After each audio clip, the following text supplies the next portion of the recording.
Sebuah kecelakaan telah membuat Puspa harus dioperasi di salah satu rumah sakit tua warisan Belanda. Setelahnya bukan cuman Puspa tapi sang ibu juga mengalami kejadian-kejadian menakutkan di rumah sakit itu. Now it's summertime.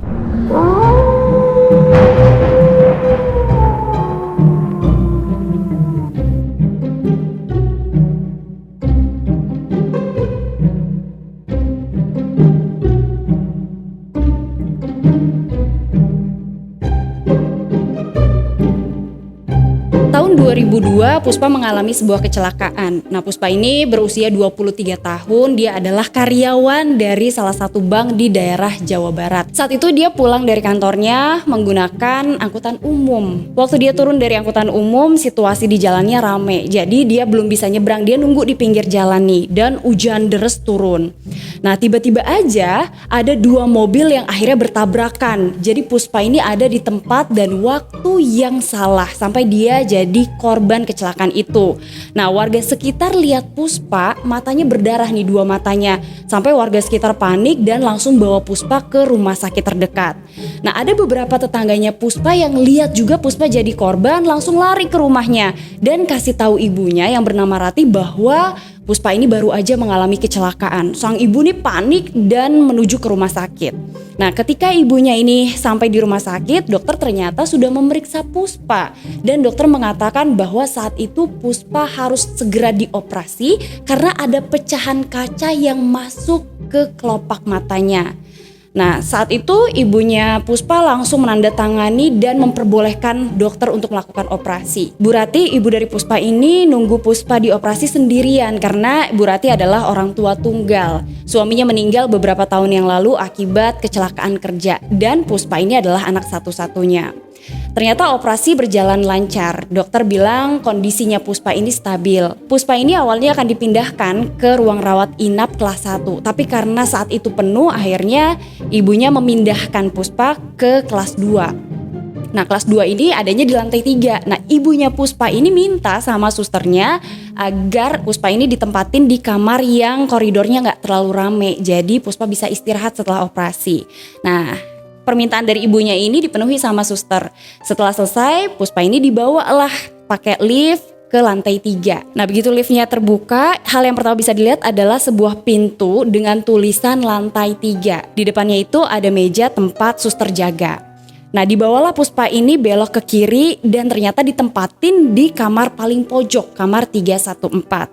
Nah, Bu Rati saat itu senang karena ngeliat ternyata lantai 3 memang tidak seramai lantai 2 dan lantai 1. Tapi dia juga agak khawatir kok setelah melewati koridor tiap kamarnya kosong. Nah, tibalah mereka akhirnya di depan kamar 314. Kamarnya gak terlalu besar, ada 3 tempat tidur dan saat itu Ibu Ratih minta agar Puspa ini ditempatin di paling pojok deket jendela.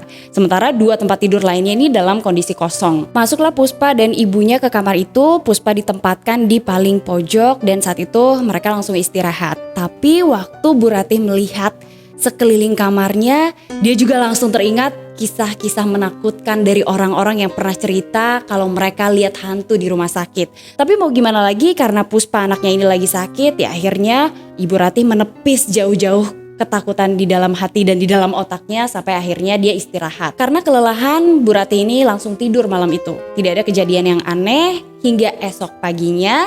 Ketika Puspa mulai sadar, saat itu juga mulai ada beberapa saudara yang menjenguk untuk mengetahui kondisinya Puspa. Seharian itu Bu Rati sibuk karena menerima tamu-tamu dari keluarganya yang ingin menjenguk dan ingin mengetahui bagaimana kondisinya Puspa. Nah, waktu berlalu sampai akhirnya jam 8 malam. Bu Rati ini bilang sama Puspa kalau dia mau cari makan di kantin rumah sakit sebentar. Nanti Puspa akan dititipkan ke suster yang jaga. Nah, Puspa mengizinkan. Setelah itu Bu Ratih turun ke bawah. Nah, sebelum dia turun ke bawah, dia keluar dari kamar itu dan lihat kalau kamar di sebelahnya kamar Puspa atau kamar nomor 313 itu lagi diberesin. Maka Bu Ratih itu berpikir, oh mungkin akan ada pasien baru yang ditempatkan di kamar itu. Bu Ratih kemudian meneruskan langkah kakinya menuju ke lift. Nah, setelah itu dia turun ke lantai bawah dan di sana ada sebuah kantin letaknya di dekat tempat parkir rumah sakit. Saat itu kondisi di rumah sakit benar-benar sepi, bahkan kantinnya juga sepi. Tapi Bu Ratih berpikir, oh mungkin karena ini sudah malam. Dia buru-buru makan dan langsung memutuskan untuk kembali ke kamarnya Puspa. Saat di perjalanan menuju ke kamarnya Puspa itu dia mulai merinding, mulai ketakutan. Tapi dia menepis jauh-jauh, dia lihat ke kanan, ke kiri tidak ada sesuatu apapun. Tapi ia dikagetkan dengan sebuah keranda kosong di lorong rumah sakit. Keranda itu bahkan masih ada spray berwarna putih. Di dalam hatinya enggak, itu cuma keranda, kerandanya enggak jalan, enggak, dia enggak pura-pura enggak lihat. Dia jalan lagi menuju ke lift dan masuk ke dalam lift, ia tekan tombol nomor 3. Ketika lift itu bergerak, lift itu bunyi krek. Memang lift itu sepertinya sudah tua juga. Dan tiba-tiba ketika melewati lantai 1, lift itu terbuka. Nah, di sanalah Bu Ratih melihat ada seorang wanita, usianya sekitar 40 sampai 45 tahun. Wanita itu rambutnya panjang, bergelombang, dan Bu Ratih lihat kalau perempuan itu bajunya agak lusuh. Dan dia masuk ke dalam lift sambil menangis. Nah, Bu Ratih kayak kenapa ya, mau nanya tapi juga segan. Akhirnya Bu Ratih cuma nanya, Bu mau ke lantai berapa? Ibu itu menjawab, lantai 3. Oh sama dalam hatinya Bu Ratih. Kemudian lift itu mulai naik lagi dan terbuka di lantai 3. Bu Ratih jalan lagi menuju ke kamarnya 314. Nah, Bu Ratih masih sadar kalau perempuan itu ada di belakangnya. Dan ternyata begitu Bu Ratih sampai di depan kamar 314, dia menoleh ke kiri, dia lihat perempuan itu masuk ke kamar 313. Oh, dia tenang, ternyata memang benar ada pasien di kamar 313. Masuklah dia ke kamarnya Puspa dan melihat kondisi Puspa. Setelah itu sekitar pukul 11 malam, nah Bu Ratih ini belum bisa tidur. Dia masih melihat kondisinya Puspa, dia masih menonton TV. Tiba-tiba aja Bu Ratih ini dengar pintu kamar 314 atau kamarnya Puspa itu terbuka. Dan dia dengar ada suara ngobrol dari suster-suster. Nah, Bu Ratih kan mikir mungkin akan ada pasien yang ditempatkan di kamar itu, tapi di tempat tidur yang sesatu atau yang kedua. Bu Ratih saat itu kondisinya lagi duduk di dekat kakinya Puspa. Ada sekitar 5-6 menit dia dengar suster-suster itu ngobrol, tapi suaranya pelan. Karena penasaran, Bu Ratih coba ngintip. Dia buka gordennya, kemudian dia ngintip dari belakang, gak ada siapa-siapa, kosong. Waktu dia ngebalik, tiba-tiba dia dikagetkan dengan seorang suster yang datang dari arah kepalanya Puspa atau dari arah sebelah kanannya Puspa. Dia sampai kaget, ya ampun suster selamat malam. Dia nyapa susternya langsung. Tapi suster itu gak jawab dan Bu Ratih saat itu berpikir kok asing ya, suster ini belum pernah dia lihat selama 2 hari dia ada di situ. Susternya sekitar umur 40 tahunan, sudah cukup tua dan tidak ramah. Karena waktu Ibu Ratih ini nanya dia gak jawab. Terus Bu Ratih nanya lagi, suster mau visit ya, mau kontrol anak saya ya? Masih juga gak dijawab. Dan tiba-tiba dia pergi lagi. Tapi anehnya menurut Bu Ratih dia gak dengar adanya suara langkah kaki. Nah, untuk memastikan Bu Ratih ngintip lagi tuh dari belakang gorden. Dan ternyata dia lihat suster itu melayang. Tidak ada suara pintu terbuka atau pintu tertutup, tiba-tiba suster itu hilang. Nah, di situ dia mulai, waduh biasanya cuma dengar cerita orang mengenai hantu-hantu di rumah sakit, saat itu dia mengalami. Dia udah mulai takut tapi dia juga gak bisa ngomong sama siapa-siapa. Sekalipun di situ ada Puspa tapi dia gak mungkin ngomong sama Puspa. Nah, setelah ada kejadian itu, Bu Ratih lebih milih untuk mindahin kursinya ke dekat Puspa di sebelah kiri dekat jendela. Terus gak lama Bu Ratih itu ketiduran. Nah, jam 1:05 tengah malam tiba-tiba aja Bu Ratih kebangun dan dengar ada suara perempuan bersenandung. Suaranya tuh lirih dan samar-samar gak jelas. Tapi saat itu Bu Ratih kayak mikir ya mungkin ada yang lagi bersenandung di luar. Karena di luar kan juga banyak orang-orang yang nungguin pasien lain. Nah, setelah itu ia ketiduran lagi. Sekitar jam 2 malam ia kebangun lagi. Dan ia lihat anaknya Puspa ini seperti sedang menggenggam sesuatu di tangannya. Dan seperti tidak sedang tidur. Tapi karena Bu Ratih saat itu ngantuk, jadi dia mengabaikan dan kembali tidur. Nah, keesokan harinya semua normal. Siang hari Bu Ratih ketemu lagi sama keluarganya yang jenguk anaknya. Dan kembali lagi malam hari. Karena dia takut kejadian yang semalam itu terjadi lagi. Dia melihat suster tanpa kaki. Akhirnya sekitar jam 8 setelah Puspa dan ibunya makan. Nah, Bu Ratih ini bilang sama Puspa, ibu mau ngecek ke luar dulu ya sebentar. Nah, waktu dia buka pintu kamarnya, dia ngeliat ada suster jalan, susternya juga nyapa, dan dia pikir semuanya masih manusia, masih normal. Waktu dia nengok ke kanan, ternyata dia lihat ibu yang di hari sebelumnya ini ketemu di lift yang sambil nangis itu. Nah, Bu Ratih saat itu nyapa. Di sana lah akhirnya mereka berdua mulai ngobrol, dan di sana Bu Ratih tahu kalau nama ibu itu adalah Ibu Mirah. Nah, Ibu Mirah ini cerita kalau dia lagi nungguin anaknya yang divonis sama dokter mengalami kanker otak. Nah, selama mereka berdua ngobrol ini, Bu Mirah terus menerus menangis karena dia sedih, dia sayang banget sama anaknya, tapi anaknya dalam kondisi sakit. Karena Bu Ratih ini capek, dia pamit sama Bu Mirah, "Bu, saya masuk duluan ya, saya mau istirahat." Bu Mirah cuma mengangguk aja. Habis itu Bu Ratih balik lagi ke tempat tidurnya Puspa dan dia jagain Puspa. Belum tidur, tiba-tiba dia dengar ada suara keran air yang terbuka dan airnya itu deras banget keluar. Nah, Bu Ratih bingung, ini kamar mandi mana ya? Apa kamar mandi di dalam kamarnya Puspa? Nah, waktu Bu Ratih mau ngecek, dia lihat loh lampunya mati, kuncinya juga ada di luar. Dia mau coba buka tapi ternyata kekunci. Jadi dia gak bisa buka, dia gak tahu apa yang terjadi. Dia nyalain lampunya. Nah, Bu Ratih ini awalnya mau ngintip dari celah di bawah pintu, tapi ternyata gak bisa kelihatan apa-apa. Bu Ratih copot lah kunci yang ada di situ. Bu Ratih mau ngintip dari lubang kunci awalnya. Waktu dia deketin matanya ke lubang kunci itu, dia kaget karena seperti ada sesuatu yang meniup matanya. Nah, Bu Ratih ini kaget banget, terus langsung terjengkang dan teriak. Teriakannya itu ngagetin Puspa. Puspa nanya, "Loh, Bu, kenapa?" Enggak ada apa-apa, kaget, Ibu kaget," katanya gitu. "Kaget kenapa? Ini lampu kamar mandi tiba-tiba mati." "Oh, ya udah, Ibu minta suster aja, tolong benerin," katanya gitu, kata Puspa. Bu Ratih bilang, "Iya, nanti Ibu telepon suster atau Ibu ke tempat suster jaga di depan." Puspa bilang, "Gak usah, Bu, ini aja ke suster yang lagi visit." Tiba-tiba Bu Ratih ngeliat ke sekeliling kamar gak ada siapa-siapa, dia bingung. Cuman karena dia takut, dia bilang sama Puspa, berusaha menenangkan Puspa, "Oke, nanti biar ibu yang bilang." Sambil celingukan, Bu Ratih ini udah ketakutan banget. Dia takut orang gak ada siapa-siapa di situ. Kenapa anaknya bilang suster visit? Nah, lagi-lagi Bu Ratih akhirnya tidur di dekat jendela. Dan jam 1:05 tengah malam dia mendengar lagi suara senandung itu. Kali ini lebih terdengar jelas dan dia bisa dengar lagunya adalah Kasih Ibu. Mulai merinding bulu kuduknya karena saat itu kondisinya di koridor depan itu sepi. Tapi lagi-lagi dia memutuskan untuk melanjutkan tidur gara-gara dia takut. Nah, sejak malam itu sampai malam berikutnya, Bu Ratih masih terus melihat adanya penampakan-penampakan di dalam kamar, di koridor ataupun di kamar mandi rumah sakit itu. Bu Ratih ini ketakutan dan dia cuma berdoa, "Ya Allah, cepat sembuhin anak saya karena saya mau keluar dari rumah sakit ini cepet-cepet." Nah, setiap malam juga sebenarnya Bu Ratih selalu ketemu sama Bu Mirah dan ngobrol di depan kamarnya Puspa. Di hari kelima ada dokter dan suster yang mengunjungi Puspa untuk melihat kondisinya Puspa. Nah, dokter ini bilang nanti malam perbannya Puspa akan dibuka. Nah, setelah itu kan mereka berdua seneng nih, akhirnya Puspa sembuh. Nah, tibalah waktunya buka perban, terus dia bilang nih sebelum buka perban, si Puspa ini bilang sama ibunya, "Bu, orang yang di sebelah gimana kondisinya?" Nah, Bu Ratih bingung sebelah mana karena di samping tempat tidurnya itu gak ada siapa-siapa, tidak ada pasien lain. Dia nanya lagi, "Yang sama anaknya itu loh." "Oh, gak tahu, gak ada siapa-siapa." "Ada," kata Puspa gitu. Ibunya bilang gak ada. Dari situ dokter datang dan langsung buka perbannya.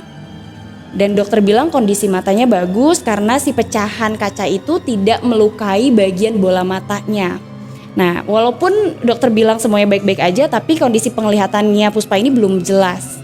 Nah, lagi-lagi ketika jam 1:05, Bu Ratih mendengar ada suara nyanyian. Dan kali itu Bu Ratih bukan cuma dengar sendiri, tapi Puspa juga dengar. Dan Puspa nanya, "Ibu yang nyanyi itu sayang banget ya Bu, kayaknya sama anaknya."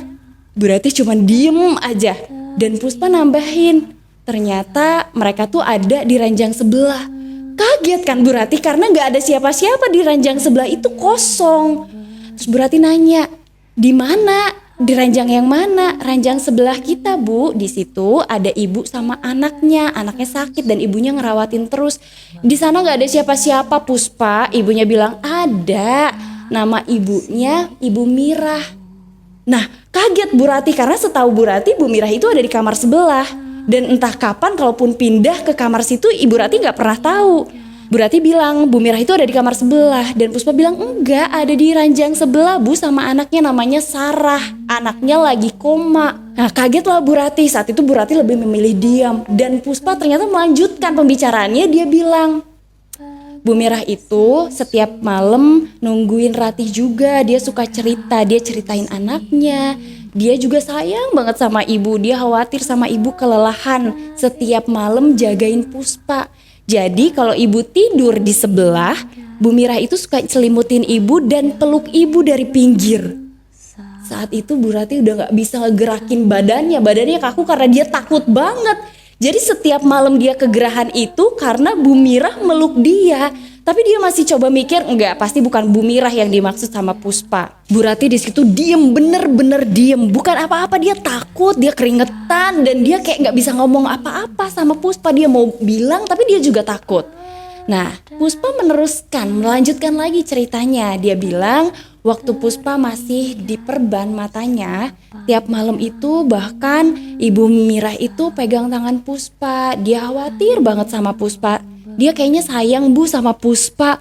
Ketakutan dari Bu Ratih ini makin melonjak dan makin menjadi-jadi. Saat itu Bu Ratih akhirnya memutuskan untuk cerita. Enggak Puspa, Bu Ratih itu ada di kamar sebelah. Anaknya memang sakit dan dirawat juga di kamar sebelah. Puspa bilang, iya Bu, itu hari pertama dan hari kedua. Setelah itu mereka pindah ke tempat tidur sebelah.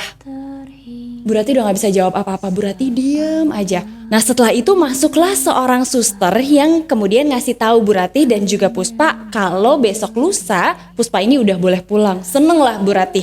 Udah dia udah gak mau mikirin lagi ada hantu ada apa, udah dia diem aja.